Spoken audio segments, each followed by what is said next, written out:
আজকে এই চমৎকার সন্ধ্যায় আমি সূরা হাশরের শেষ তিনটি আয়াতের খুবই সংক্ষিপ্ত তাফসীর আপনাদের সামনে পেশ করব। মা তাওফীকি ইল্লা বিল্লাহ। এই তিনটি আয়াতের একটা বিশেষ ফজিলত আছে এবং মজার ব্যাপার হচ্ছে আমরা বাংলাদেশিরা মোটামুটি মুখস্থ এই তিনটা আয়াত, তাই না? বাংলাদেশ ইমাম সাহেবরা ফজরের পরে পড়ে না, ওয়াল্লাহুল্লাযী পড়ে না ভাই? মুখস্থ আছে না সবার? তো বোঝাতে সুবিধা হবে আজকে ইনশাআল্লাহ বিদিল্লাহ।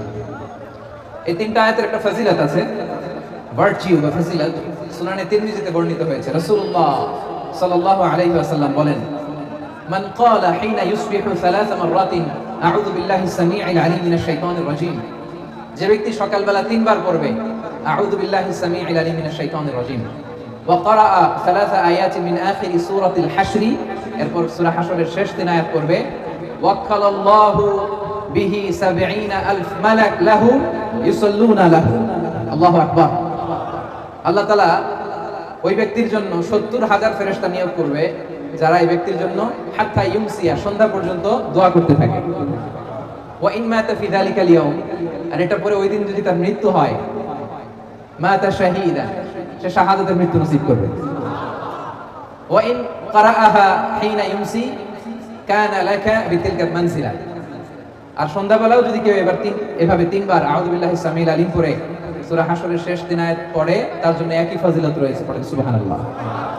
তাহলে প্রথমে পড়তে হবে আউযু বিল্লাহিস সামিউল আলিম মিনাশ শাইতানির রাজীম তিনবার। আওয়াজ করে বলেন তো কয়বার? তিনবার। এরপরে সূরা হাশরের শেষের কয় আয়াত?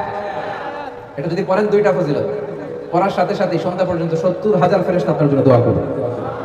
ওই দিন মারা গেলে শাহাদাতের মৃত্যু নসিব হবে। আমরা শাহাদাতের মৃত্যু চাই কি চাই না? হ্যাঁ, চাই কি চাই না? আমরা যেন এটা করি। তাহলে এটা সকাল সন্ধ্যার জিকির, মিন আযকারিস সাবাহি ওয়াল মাসা। কিন্তু বাংলাদেশে এটা শুধু সকালে পড়ে, ফজরের পরে, মাগরিবের পরে পড়ে না।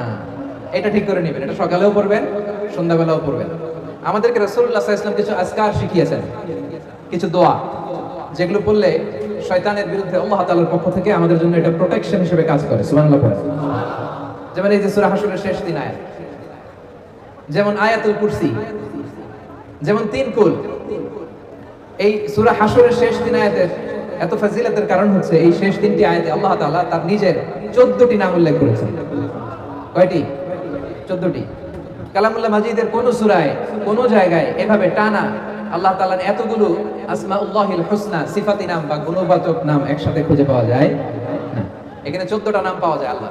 আজকে এই ১৪টা নামের তাফসীর আমরা শুনবো ইনশাআল্লাহ। বলেন এজন্য এই সূরাতুল হাশরের শেষ তিন আয়াতের এত গুরুত্ব। এবং এই আয়াতগুলো পড়লে আল্লাহ তাআলার সত্তার যে পরিচয়, অরিজিনাল পরিচয়, এটা আপনি পাবেন। আল্লাহ তাআলা অত্যন্ত অনুপম ভঙ্গিতে এই তিনটি আয়াতে নিজের পরিচয় দিয়েছেন। এছাড়াও আরো কয়েকটি জায়গায় আল্লাহ তাআলা নিজের চমৎকার পরিচয় দিয়েছেন। যেমন সূরাতুল বাকারার ২৫৫ নম্বর আয়াত, মুখস্থ আছে না? আয়াতুল কুরসি, ওই একটা আয়াতে আল্লাহ তাআলা চমৎকার ভাবে নিজের পরিচয় দিয়েছেন। এবং বিষ্ণু ইসা ইসলাম বলেন, মান খারাআ আয়াতুল কুরসি দুবুরা কুল্লি সালাতিন মাকতুবাতিন লাম ইয়ামনাহু মিন দুখুলিল জান্নাতি ইল্লাল মাউত। প্রত্যেক ফরজ নামাজের পরে যে একবার আয়াতুল কুরসি পড়বে, তার জান্নাতে ঢোকার ব্যাপারে আর কোনো বাধা থাকে না, মৃত্যু ছাড়া। লোকটা মরে না তাই জান্নাতে যায় না, মরলেই জান্নাতে। পড়েন পড়েন আয়াতুল কুরসি পড়েন।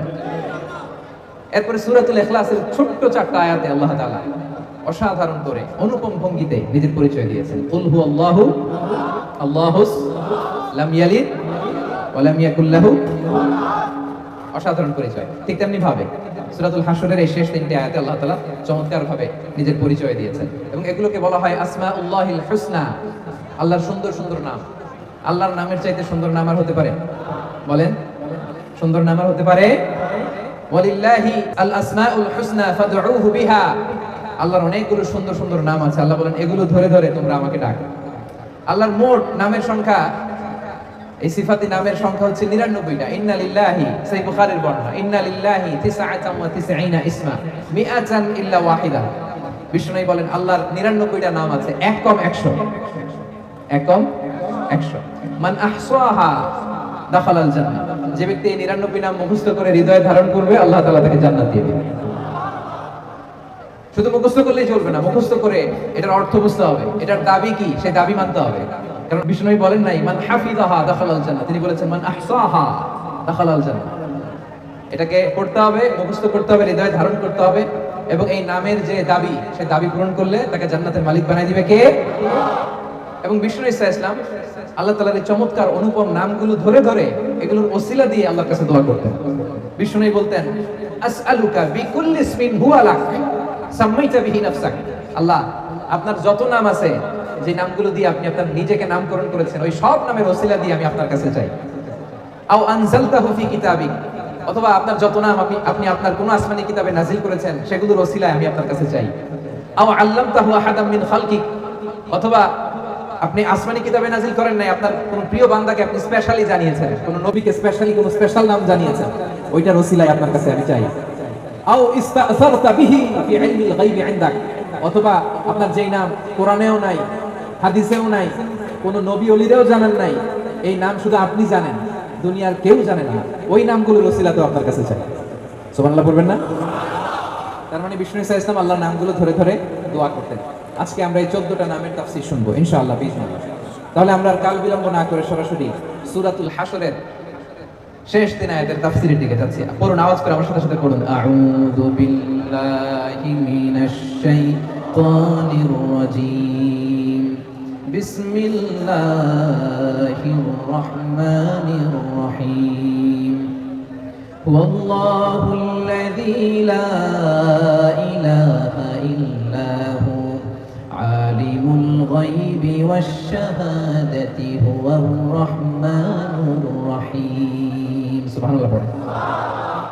হুয়াল্লাহুল্লাযী লা ইলাহা ইল্লা হু, হুয়াল্লাহ তিনি হচ্ছেন আল্লাহ, লা ইলাহা ইল্লা হু তিনি ছাড়া কোনো ইলাহ নাই, কোনো মা'বুদ নাই। আলিমুল গায়বি ওয়াশ শাহাদা তিনি দৃশ্য জগতের জ্ঞানও রাখেন, অদৃশ্য জগতের জ্ঞানও রাখেন। হুয়ার রহমানুর রহিম তিনি মেহেরবান, তিনি দয়ালু। সুবহানাল্লাহ পড়েন। তাহলে আল্লাহ নিজের পরিচয় প্রথমে দিলেন আল্লাহ দিয়ে, তিনি বললেন হু আল্লাহ, তিনি হচ্ছেন আল্লাহ। আওয়াজ করে বলেন তো তিনি কে? আল্লাহ নামটা ডাকতে আপনাদের কেমন লাগে? ভালো লাগে? তাহলে আওয়াজ করে আল্লাহরে ডাকেন তো, বলেন ইয়া আল্লাহ। আওয়াজ তুলে পড়ুন ইয়া আল্লাহ, ইয়া আল্লাহ। এটা এমন নাম যে নামকে 1000 বছর ধরে 1000 কোটি মানুষ জপেছে, ঠিক কি না? এটা এমন নাম যে নাম জপলে হৃদয়ের মধ্যে প্রশান্তির হাওয়া বয়, ঠিক কি না? কি সুন্দর নাম আল্লাহ। আল্লাহ বললেন হু আল্লাহ, তিনি হচ্ছেন আল্লাহ। এটা আল্লাহর জাতি নাম, সত্তাগত নাম, আসল নাম। আমার নাম রাখছে আমার বাবা, আপনার নাম রাখছে আপনার দাদা, মোস্তাফিজ ভাইয়ের নাম রাখছে ওনার দাদা। আল্লাহর নাম রাখছে কে বলেন? হ্যাঁ, আল্লাহর বাবা দাদা আছে? লাম ইয়ালিদ ওয়া লাম ইউলাদ, জন্ম দেয়ও নাই, জন্ম নেয়ও। আল্লাহ বলে যেহেতু জন্ম নেই নাই, দেই নাই, বাপ নাই, দাদা নাই, আমার নাম আমি নিজেই রেখে দিয়েছি। নামটা কি? আওয়াজ করে বলুন নামটা কি? যত জায়গায় আল্লাহ তাআলা পরিচয় দিয়েছেন এভাবে বলেছেন হু আল্লাহ, তিনি হচ্ছেন আল্লাহ। তিনি কি? আবার বিভিন্ন জায়গায় আল্লাহ তাআলা বলেছেন নিশ্চয়ই আমি আল্লাহ, ইন্নানি আনাল্লাহু লা ইলাহা ইল্লা আনা ফা'বুদনি ওয়া আকিমিস সালাতা লিযিকরি, নিশ্চয়ই আমি হলাম আল্লাহ। তিনি কে? ইন্নানি আনাল্লাহ লা ইলাহা ইল্লা আনা, আমি আল্লাহ, আমি ছাড়া কোনো ইলাহ নাই।